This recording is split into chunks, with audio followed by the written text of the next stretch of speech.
Hey guys, this is Kanro, and welcome to the walkthrough of the Kanro Kawaii Bass Pack Volume 1. This is the project here called Crystal Palace. This project is entirely made from the pack, involving samples and vocals and even the presets. The Kawaii Bass Pack involves 66 files of drums, 5 FX samples, 25 MIDI files, 184 anime voiceovers and best samples described from anime, 36 one-shots ideal for Serum Wavetable usage, 75 Serum presets of all dynamics such as bass, chords, leads, plucks, etc. 64 loops of drums, synths, basses, pads, 25 breakbeat 808s, 19 vocal chop loops, and this pack contains a total of 522 files worth of samples, presets, MIDI files, and loops. If you're an artist looking to make Animestep, Electro house, Dubstep, whatever, even future bass, this pack is very useful if you're looking to make tracks like you'd hear in Dubstep Gutter. So enough chit chat, I'm just gonna go through stuff one by one,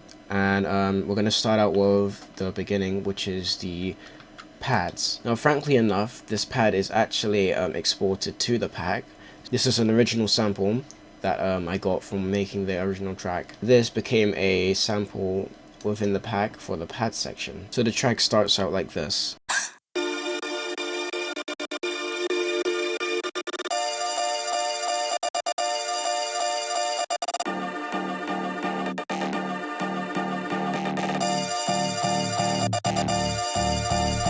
So within the pack, you can find the gap sample that was used in the beginning of the track just by going here, and you can find the sample right here. For the bass, this is a Serum preset called Perfect, which is a preset I actually used in Frostbite in my release from earlier this week. I made this sound using a stock wavetable within Serum, and I did some LFO work and stuff. Now you move into the next section, which is the synthwave.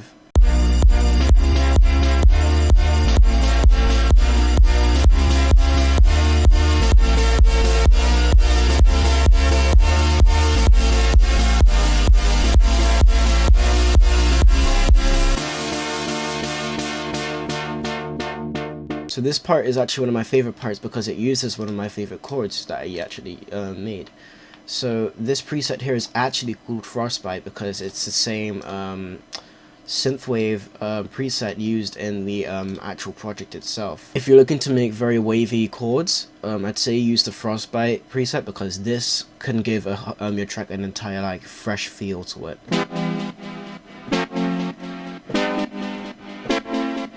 Now when you first use this preset, it's going to be dry, but I do recommend that you do add some reverb and delay manually yourself, and if you want you can add some sidechain if you're going to add kicks behind that. Now we get onto the drop.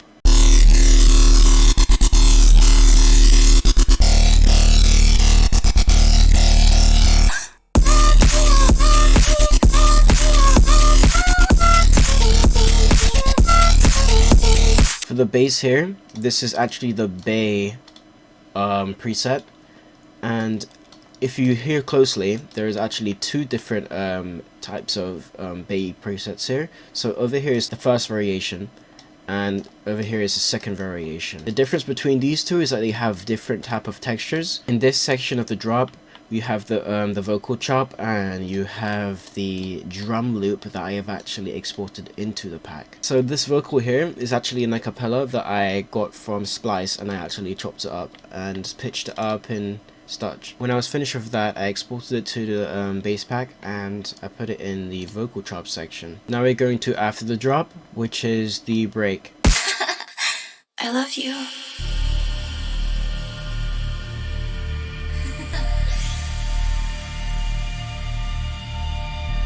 What can I say? I'm on fire. This part gives more expression to the track, and it also gives the it gives it an entire aura. By aura, I mean it gives this atmosphere to like how the track or what the setting of the track would feel. So these are actually laughs and vocal phrases from the pack itself. So if you can find that, you can find that over here in the spoken phrases and the laughs folder. Over here is a Reese I actually made using Serum, and it's my favorite Reese actually. I use it very often.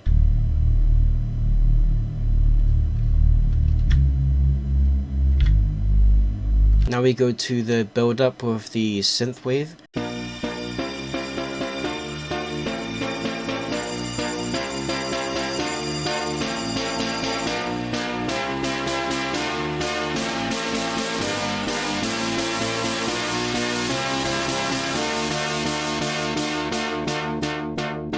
Huge tip if you're using the Frostbite preset. If you want to ascend the chord, you should use the cutoff, which is not really hard. So if you guys don't know, for beginners of Serum, if you want to use the filter and within Serum and you can use it as an automation, you click on it, you tap on add, then you click on automation for last tweak parameter, and then you can automate the filter that you selected within the VST. Now we go into the final drop, and the only thing we're reviewing right now is the bass. So we have a different variation of the bass. We have the Deadly preset, which is actually another set of bass from the Frostbite track, and this one is made for, like, I'd say it really works for second drops. So if you're looking to make it like a second drop with like a different type of texture with it, a more harsh texture, more like, I'd say that this is very ideal. It's very bassy, it's very good. You don't really have to add much stuff to if you're using this for like a drop, I'd say that this is pretty good in its own, honestly. All you can do is just get the bass and you can just add the kicks and you just have a full drop just like that. Which does sound a bit pathetic, but honestly, if you're looking to like make a simple but like, you know, harsh drop that you know that everyone would bang their heads to, I'd say that this is very good. I'm very proud of that preset I made. The drop pretty much goes on as the same one before. It's just that there's different types of basses. But yeah, this is pretty much what the Kanro Kawaii Bass Pack Volume 1 contains. If you guys are interested in getting the pack, there's a link in the description below. I'd say that this is very good if you guys are looking to make tracks that I make, or, you know, your favorite artists make. This is really good for melodic dubstep, electro house. I really think you guys should give this a go. Anyways, that's my walkthrough of the Kanro Kawaii Bass Pack Volume 1. I hope this really taught you guys a lot. If you guys have any questions, please leave a comment below and I'll be sure to reply to it. If you want to chat with me, there's a link to my Discord server in the comment section and the description below as well. Other than that, I want to thank you guys for watching this walkthrough, and I really hope you guys have a good day. See ya.